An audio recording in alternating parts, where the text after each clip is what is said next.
आपने कभी सोचा है कि कुछ लोग एवरेज इनकम के बावजूद वेल्दी बन जाते हैं, जबकि कुछ लोग लाखों रुपए कमाने के बाद भी पैसे के लिए स्ट्रगल करते रहते हैं। आखिर ऐसा क्यों होता है? क्या रिच बनने के लिए एक्स्ट्राऑर्डिनरी इंटेलिजेंस चाहिए? स्टॉक मार्केट के सारे सीक्रेट्स जानना जरूरी है, या फिर मनी का गेम कुछ और ही है? मॉर्गन हाउसेल की best selling book the psychology of money एक शॉकिंग बात बताती है। मनी का सक्सेस ज्यादा नॉलेज से नहीं बल्कि बिहेवियर से आता है, और अगर आपने ये प्रिंसिपल समझ लिया तो पैसे को देखने का आपका पूरा नजरिया बदल सकता है।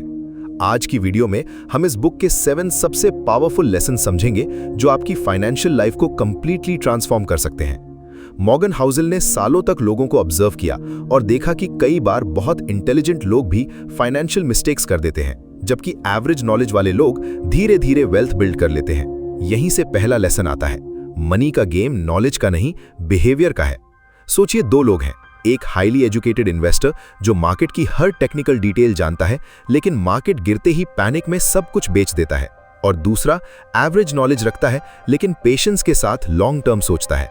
ज्यादातर केसेस में दूसरा इंसान ज्यादा सक्सेसफुल होता है, क्योंकि मनी में इमोशंस का रोल नॉलेज से भी बड़ा होता है। फियर और ग्रीड लोगों से ऐसे डिसीजंस करवा देते हैं जो उनके फ्यूचर को नुकसान पहुंचाते हैं। इसलिए पैसे के मामले में स्मार्ट दिखने से ज्यादा इंपॉर्टेंट डिसिप्लिन रहना है। लेकिन क्या सही डिसीजन सक्सेस गारंटी कर देते हैं?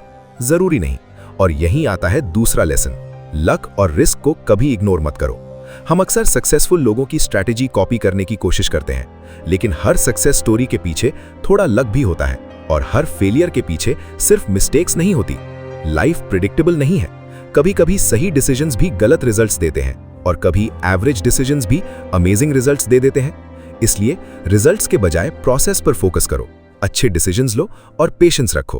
अब तीसरा लेसन समझते हैं, रिच और वेल्दी होने में फर्क। आज सोशल मीडिया पर लग्जरी कार्स और फ्लैशी लाइफस्टाइल्स देखकर हमें लगता है कि यही वेल्थ है, लेकिन मॉर्गन हाउसेल कहते हैं कि रिचनेस वो है जो लोग देख सकते हैं, और वेल्थ वो है जो लोग नहीं देख सकते।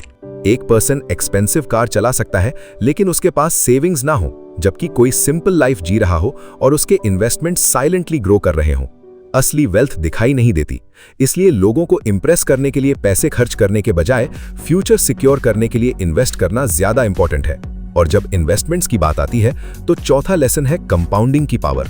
सोचिए, एक छोटा सा स्नोबॉल पहाड़ से नीचे गिरना शुरू करता है। शुरुआत में छोटा होता है लेकिन धीरे धीरे बर्फ जमा होती रहती है और वही स्नोबॉल बहुत बड़ा बन जाता है। कंपाउंडिंग भी बिल्कुल ऐसे ही काम करती है। छोटी इन्वेस्टमेंट्स, छोटी इंप्रूवमेंट्स और छोटी हैबिट्स टाइम के साथ एक्स्ट्राऑर्डिनरी रिजल्ट्स क्रिएट करती हैं। प्रॉब्लम यह है कि लोग जल्दी रिजल्ट्स देखना चाहते हैं, और जब तुरंत सक्सेस नहीं मिलती तो रुक जाते हैं। लेकिन वेल्थ का गेम स्पीड का नहीं, कंसिस्टेंसी का गेम है, और इसी कंसिस्टेंसी का सबसे बड़ा रिवॉर्ड है 5वां लेसन, फ्रीडम। ज्यादातर लोग सोचते हैं कि मनी का पर्पस लग्जरी है, लेकिन ऑथर कहते हैं कि मनी की सबसे बड़ी वैल्यू फ्रीडम है। Freedom to choose, freedom to spend your time the way you want, और फ्रीडम टू से नो। जब आपके पास सेविंग्स और इन्वेस्टमेंट्स होते हैं तब आप हर डिसीजन मजबूरी में नहीं लेते, आपके पास ऑप्शंस होते हैं, और ऑप्शंस ही फ्रीडम क्रिएट करते हैं। लेकिन फ्रीडम तक पहुंचने के रास्ते में एक डेंजरस ट्रैप भी होता है, और वो है छठा लेसन, कभी इनफ ना होना। हिस्ट्री में कई ऐसे लोग हुए हैं जिनके पास ऑलरेडी बहुत पैसा था, लेकिन उन्हें और चाहिए था, फिर और इसी ग्रीड में उन्होंने सब कुछ रिस्क पर लगा दिया। कभी कभी लाइफ में सबसे इंटेलिजेंट डिसीजन और ज्यादा पाना नहीं बल्कि रुक जाना होता है। आपको हर रेस जीतने की जरूरत नहीं है, आपको बस अपनी डेफिनेशन ऑफ इनफ समझनी है। और आखिर में आता है 7वां और शायद सबसे इंपॉर्टेंट लेसन, सेविंग। बहुत लोग कहते हैं कि जब इनकम बढ़ेगी तब सेव करेंगे, लेकिन रियलिटी इसका उल्टा है। जो लोग वेल्थ क्रिएट करते हैं वो पहले सेविंग की हैबिट बनाते हैं, इनकम बाद में बढ़ती है। सेविंग सिर्फ फाइनेंशियल स्किल नहीं, एक बिहेवियरल स्किल है, और इसी हैबिट की वजह से लोग लॉन्ग टर्म में फाइनेंशियल फ्रीडम अचीव कर पाते हैं। तो अगर हम पूरी बुक को एक सेंटेंस में समराइज करें तो मैसेज बहुत सिंपल है, मनी का गेम कैलकुलेटर्स का नहीं, ह्यूमन बिहेवियर का गेम है। डिसिप्लिन इंटेलिजेंस से ज्यादा इंपॉर्टेंट है, पेशेंस स्पीड से ज्यादा पावरफुल है, वेल्थ दिखाने से नहीं बिल्ड करने से बनती है, और फाइनेंशियल फ्रीडम हाई इनकम से नहीं स्मार्ट बिहेवियर से आती है।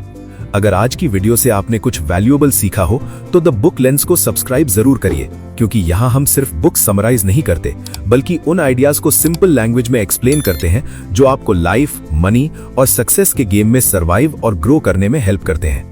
मिलते हैं अगली वीडियो में।